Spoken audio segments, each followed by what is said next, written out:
ஆனால் அமித்ஷா என்ன சொல்லிட்டாரு, அடுத்து என்டிஏ, அதாவது ஒரு விதமாக இபிஎஸ்க்கு அமித்ஷா தரப்பிலிருந்து கூறப்பட்டது என்னன்னா, மத்திய பாஜக தலைமை அதாவது என்ன எதிர்பார்க்கிறதுனா, இங்க பாருங்க கூட்டணி நம்ம வச்சுட்டு இருக்கணும், அதுக்கு வேணுங்கிறது நீங்க என்ன பண்ணணுமோ அது பண்ணுங்க. ஆனா இபிஎஸ் தரப்புல என்ன சொல்லியிருக்காரு, நான் போய் என் கட்சிக்காரர்களோட பேசிட்டு எங்க தலைவர்களோட பேசிட்டு ஒரு முடிவுக்கு அப்புறம் வரோம், இப்போதைக்கு ஒன்றும் அர்ஜென்சி கிடையாது. ஸோ மொத்த மட்டத்தில் பார்த்தீங்கன்னா ஒரு புள்ளையார் சுழி போட்டாச்சு, ஆனால் அதுக்கு நிறைய தடங்கள் இருக்குது. அதே நேரத்தில் இன்றைக்கு அண்ணாமலை போகும்போது அண்ணாமலையோட ஃபீட்பேக்கை வாங்கிக்க போகிறாங்க, அண்ணாமலையிட்டு சில கருத்துக்களை சொல்ல போகிறாங்க. பாருங்க, அடுத்தது நமக்கு ஒன்று நிச்சயங்க. ஆனால் அமித்ஷா என்ன விரும்புகிறாருன்னா, முதல்லேருந்து இப்போலேருந்து தயார் பண்ணணும், ப்ரிப்பரேஷன் ஆரம்பிக்கணும். இதில் பல சந்தேகங்கள் இருக்கிறது. இதில் ஒரு சந்தேகம் என்னன்னா, இப்போ தமிழ் வெற்றி கட்சி எந்த கூட்டணியிலையும் சேர மாட்டேங்கிறதுனா அப்போ யாருக்காக அவங்க பண்ணுறாங்க? அப்போ ஆக்டர் விஜய் பின்னணியில் திமுக இருக்குதா?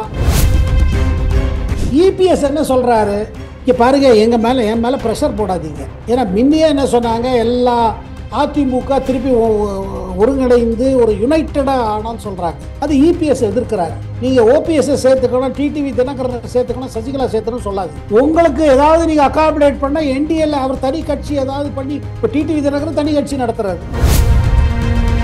இப்போ அண்ணாமலை என்ன எதிர்பார்க்குறாருன்னா, இடி சிபிஐ கேசஸ்லாம் கொஞ்சம் ஸ்பீடாக போனாங்க. திருப்பி எல்லாரும் என்ன கேட்குறாங்க தமிழ்நாட்டில், என்னங்க எத்தனை நாளாக தான் நீங்கள் இன்வெஸ்டிகேஷன் பண்ணிட்டு இருக்கீங்க, எப்போ முடிவுக்கு வரப்போகிறது, இதில் ஏன் தாமதமாக இருக்குது? அதே நேரத்தில் அண்ணாமலை கிட்ட பல இன்ஃபர்மேஷன் இருக்குது. இது சொல்ல போனால் மத்திய அரசும் பல இன்ஃபர்மேஷன் அவருக்கு கொடுக்குறாங்க. முதல் குடும்பத்திலேருந்து ஆரம்பித்து எல்லா அமைச்சர்கள் மீதும் டோசியர் மத்திய அரசிடம் இருக்கிறது.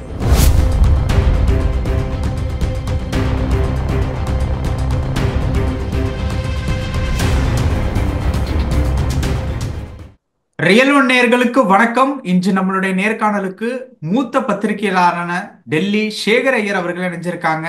சார் வணக்கம். வணக்கம். எப்படி இருக்கீங்க சார்? நல்லா இருக்கேன்.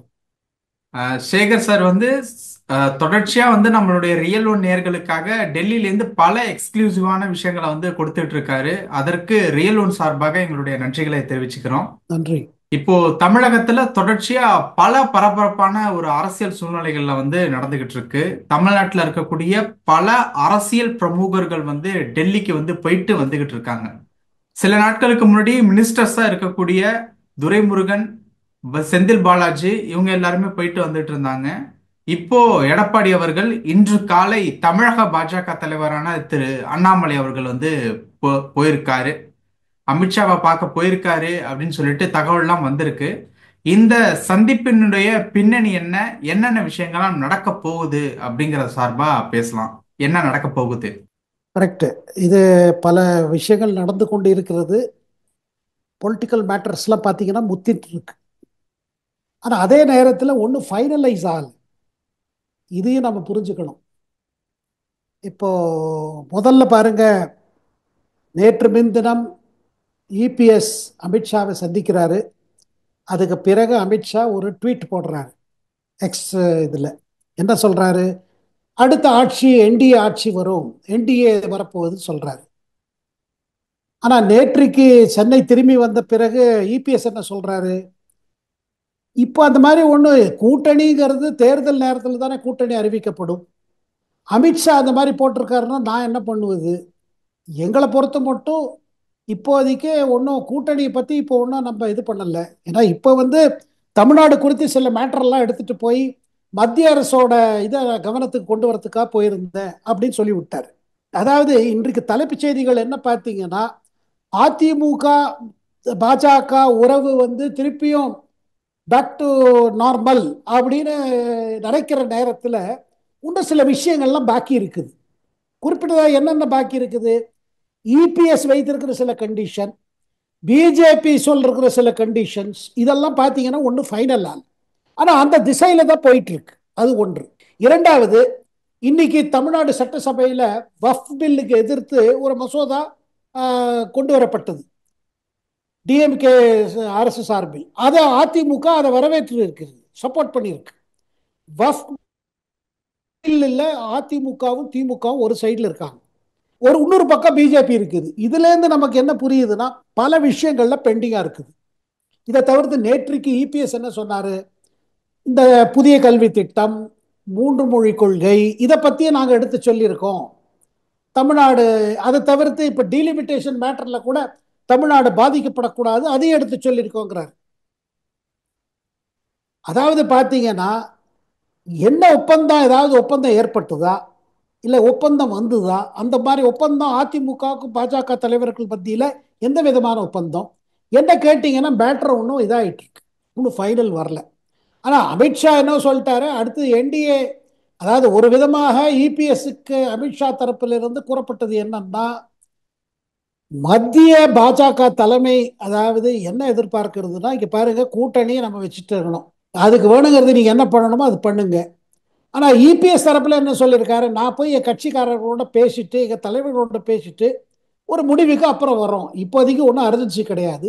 அதே நேரத்தில் எங்களுக்கு சில பிரச்சனைகள் இருக்கிறது. என்ன, இந்த கல்வி திட்டத்தை நீங்கள் இந்த நேரத்தில் அதை கொஞ்சம் புஷ் பண்ணீங்கன்னா எங்களுக்கு பிரச்சனை வரும், லோக்கலாக எங்களுக்கு ப்ராப்ளம் இருக்கு, ஏன்னா அதில் டிஎம்கேக்கு அட்வான்டேஜ் ஆகிடக்கூடாது.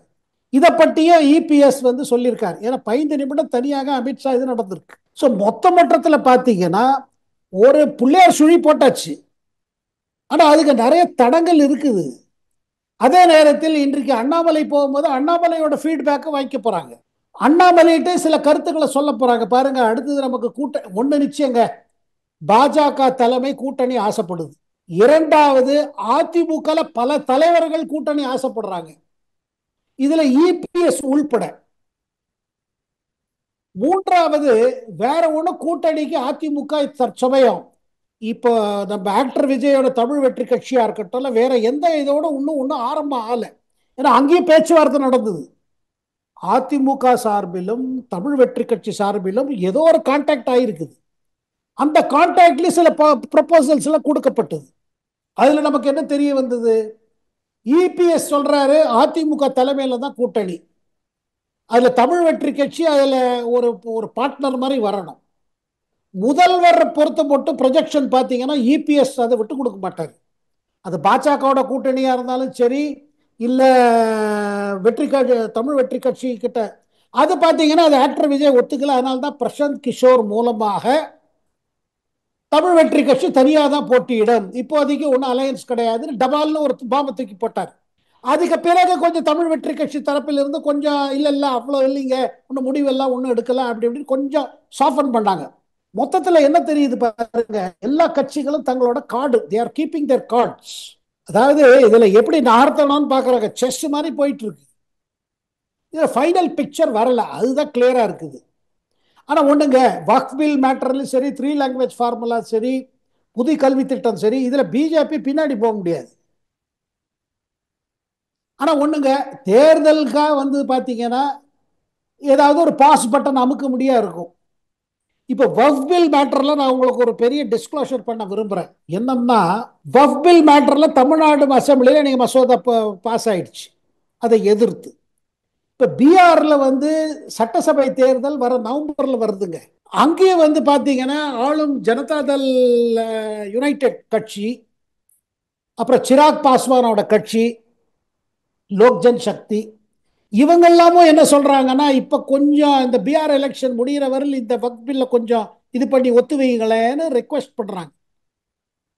அதனால தான் பாருங்க, இன்னும் பாராளுமன்றத்தில் அந்த வக்ஃப் பில்லு திருப்பியும் வரல, இது இன்னும் அங்கேயும் ஸ்டாப் ஆயிருக்கு, பாஸ் ஆயிருக்கு. பீகார் தேர்தலும் ரொம்ப இம்பார்ட்டன்ட் பாரதிய ஜனதா கட்சிக்கு.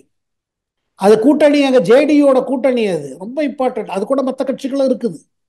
இதுல எல்லாம் பார்த்தீங்கன்னா கொஞ்சம் டைம் வேண்டியிருக்கு, ஏன்னா உடனடியாக ஒரு அலையன்ஸ் அனௌன்ஸ் பண்றதுக்கு டிலே ஆகுது. ஆனால் அமித்ஷா என்ன விரும்புகிறாருன்னா, முதல்ல இருந்து இப்பலேருந்து தயார் பண்ணணும், ப்ரிப்பரேஷன் ஆரம்பிக்கணும். இதுல பல சந்தேகங்கள் இருக்கிறது. என்ன சந்தேகம்? இதுல ஒரு சந்தேகம் என்னன்னா, இப்ப தமிழ் வெற்றி கட்சி எந்த கூட்டணியிலையும் சேர மாட்டேங்கிறதுனா அப்ப யாருக்காக அவங்க பண்றாங்க? அப்போ ஆக்டர் விஜய் பின்னணியில திமுக இருக்குதா? ஏன்னா எதிர்கட்சிகள் ஓட்டு பிளவுல தான் திமுகவுக்கு லாபம் இருக்கு. இந்த 200 சீட்டு கிடைக்கிற ஒரு கான்பிடன்ஸ் காரணம் என்னன்னா, இவங்க எல்லாம் ஒன்னா சேர மாட்டாங்க. அதாவது ஒண்ணு, அனைத்து இந்திய அண்ணா திராவிட முழக்கழகமும் பாரதிய ஜனதா கட்சியும் ஒன்னா ஆகுது, தமிழ் வெற்றி கட்சியும் அதிமுகவும் ஒன்னாக முடியாது. இந்த மாதிரி யுகத்துல தான் அவங்களுக்கு கான்பிடன்ஸ் வருது. அதுலதான் இந்த புது மாற்றம். இதெல்லாம் ஒன்றே வரவே வராது. ஏன்னா இபிஎஸ் ஒன்று பிஜேபியோட போகமாட்டார், ஏன்னா அவ்வளோ அடுத்து போட்டு சொல்லிட்டாரு. அதுக்கு பிறகு சிறுபான்மையார் ஓட்டு மேலே ரொம்ப அதிக கவனம் இருக்குது. 2024 பாராளுமன்ற தேர்தலில் பிஜேபி விட்டு நான் தான் அந்த சிறுபான்மையார் ஓட்டு அதிமுகவுக்கு வரல. இதில் இன்னொரு ஒரு சிக்கல் இருக்குது. என்னன்னா இபிஎஸ் என்ன சொல்றாரு, அமித்ஷா கிட்ட என்ன சொல்லியிருக்காரு, நம்ம கேள்விப்படுவது என்னென்றால், இங்கே பாருங்க என் மேலே ப்ரெஷர் போடாதீங்க. ஏன்னா முன்னையே என்ன சொன்னாங்க, எல்லா அதிமுக திருப்பி ஒருங்கிணைந்து ஒரு யுனைட்டடா ஆனான்னு சொல்றாங்க. அது இபிஎஸ் எதிர்க்கிறாரு. நீங்க ஓபிஎஸ் சேர்த்துக்கணும், டிடிவி தினகரன் சேர்த்துக்கணும், சசிகலா சேர்த்துக்கணும் சொல்லாதீங்க. உங்களுக்கு ஏதாவது நீங்க அகாமடேட் பண்ண என்டிஏல அவர் தனி கட்சி ஏதாவது பண்ணி, இப்ப டிடிவி தினகரன் தனி கட்சி நடத்துறாரு, அதை நீங்க அகாமடேட் பண்ணிக்கோங்க, அந்த மாதிரி பண்ணிக்கோங்க, என் மேல பிரஷர் போடாதீங்கிறாரு. அது ஒரு அனதர் சிக்கல் மேட்டர். ஆகையால் ஒட்டுமொத்தம் பார்த்தீங்கன்னா ஒரு பிகினிங் ஆரம்பிச்சிருச்சு. ஏன்னா கட்டாயம் பாருங்க, கூட்டணி கட்டாயம் ரெண்டு சைட்ல இருக்குதுங்க. இன்று தமிழ்நாடு அரசியல் என்ன எப்படி இருக்குதுன்னா, கூட்டணி இல்லாம எவ்வளவு பெரிய கட்சியா இருந்தாலும் ஜெயிக்க முடியல. திமுகவுக்கு கூட்டணி ரொம்ப இம்பார்ட்டன்ட். அதுலயும் பாருங்க, பாமகவை சேர்த்துக்கலாமான்னு ஒரு முயற்சி நடக்குது. இது தொடருங்க. இந்த வருடம் ஃபுல்லும் பாத்தீங்கன்னா இதே தான் நடக்க போகுது. இபிஎஸ் என்ன சொல்லுங்க. சொன்னாரு அப்படிங்கறத நீங்க சொன்னீங்க. அண்ணாமலை என்ன சொல்ல போறாரு? இல்ல ஏதாவது ஃபைல் எதுவும் வச்சிருக்காரா? இல்ல இபிஎஸ்ஏ சொத்து பட்டியல் கொடுத்துட்டு வந்ததாகவும் தகவல் வந்திருக்கு. அந்த ஒரு விஷயம் என்ன அப்படிங்கறது கொஞ்சம் மர்மமாவே இருக்கு. இல்லைங்க, மர்ம பாருங்க. அண்ணாமலை பிஜேபி தனியா போட்டியிடம்னு ஒரு இடத்துல போட்டியிடணும்னு சொல்லிட்டு இருந்தார். அதனால்தான் அண்ணாமலை சொன்ன பாதையில் பிஜேபி அதை தொடர்ந்து பாராளுமன்ற தேர்தல் தனியா போட்டியிட்டது. அதோட விளைவு மத்திய பாஜக அதை அனலைஸ் பண்ணிட்டாங்க.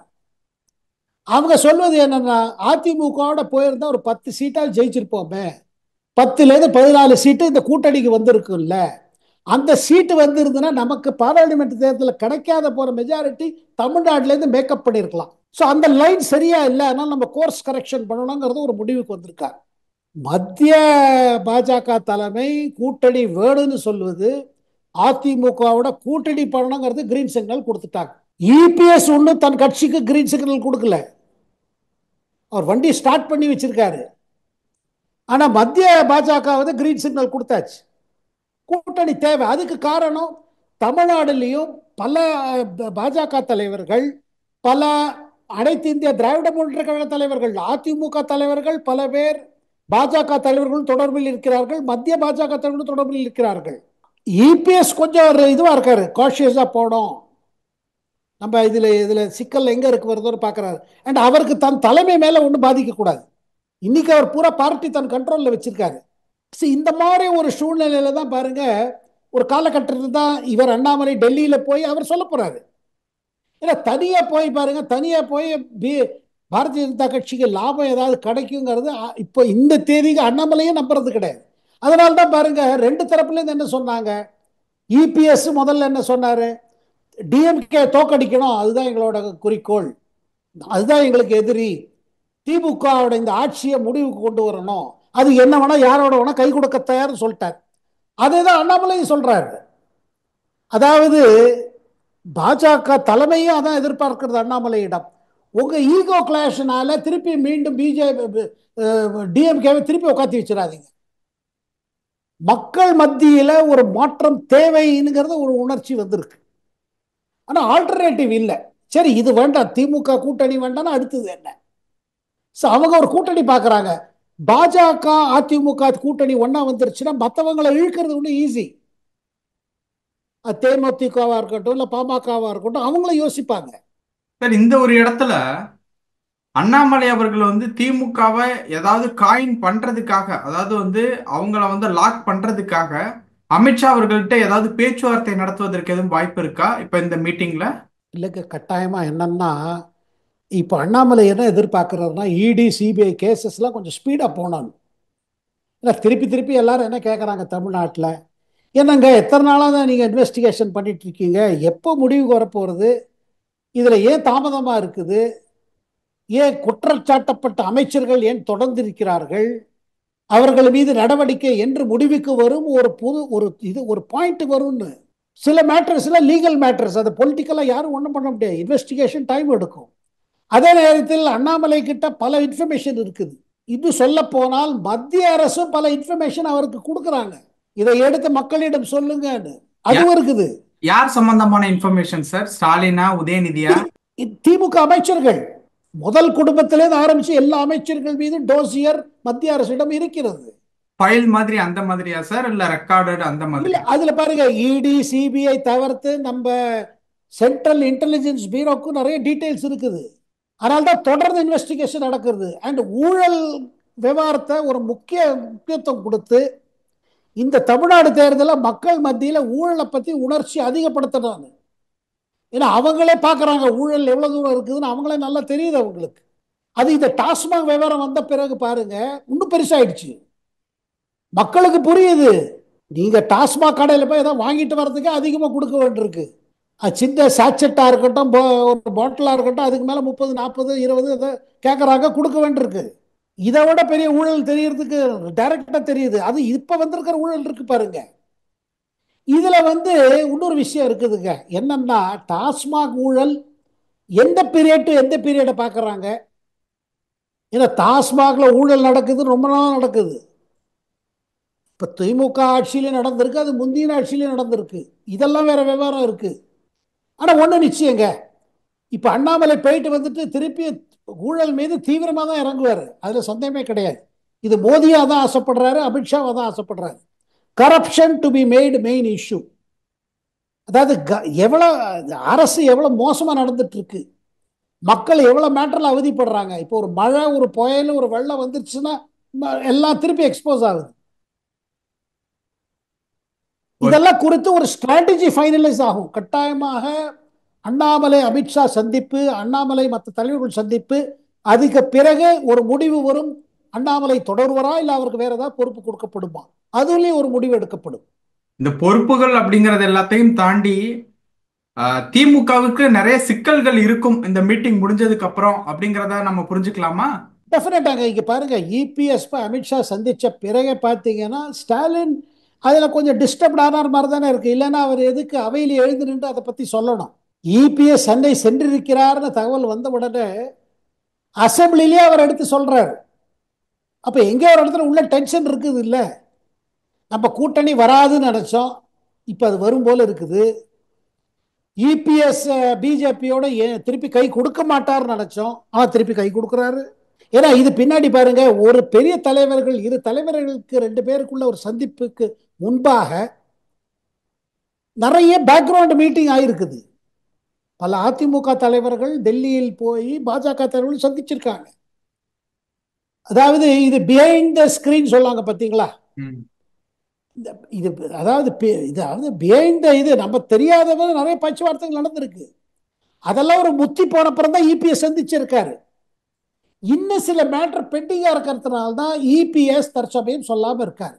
ஓகே. ஆனா போக போக பாத்தீங்கன்னா பிஜேபி தரப்புல இருந்து என்ன பிரஷர் என்னன்னா இபிஎஸ் மேல, இதுல இனிமே டைம் வேஸ்ட் பண்ணாதீங்க, சீக்கிரம் சொல்லுங்க.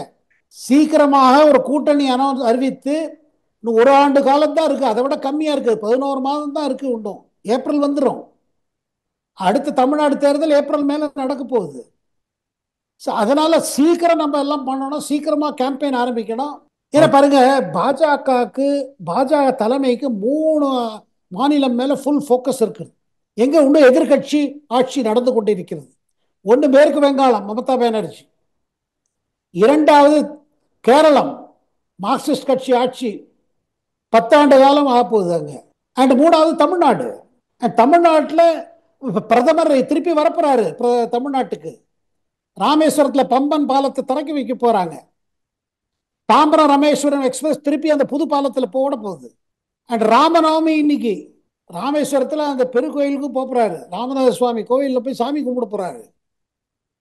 பொலிட்டிக்கல் மெசேஜ் பார்த்தீங்கன்னா பிரதமர் தரப்பில் இருந்து ரொம்ப கிளியரா இருக்குது. அண்ட் நம்ம முன்னே சொல்லியிருக்கோம், பாஜகவுக்கு தமிழ்நாடோட முக்கியத்துவம் குறைவே குறையாது. எவ்வளவு சீட்டு கிடைக்கிறதோ அது ரெண்டாவது பட்சம். பிரதமரோட ஸ்டாண்டிங் இன்ஸ்ட்ரக்ஷன் என்னன்னா, தமிழ்நாடு விடாதீங்க, தொடர்ந்து நம்ம செயல்படும், தொடர்ந்து மக்கள் மத்தியில் போக வேண்டும். இதெல்லாம் போயிட்டு வந்துட்டு திருப்பி அண்ணாமலை ஒரு பாத யாத்திரை அனௌன்ஸ் பண்ணலாம், ஆச்சரியப்படுறதுக்கு இல்லை. ஓகே. திருப்பி பப்ளிக் கான்டாக்ட், மீண்டும் மீண்டும் பப்ளிக்ல போய் சொல்லி இதை எடுத்து சொல்லணும். பல விஷயங்கள் பகிர்ந்துக்கிட்டீங்க. உங்களுடைய நேரத்துக்கு ரொம்ப நன்றி சார். வணக்கம், நன்றி.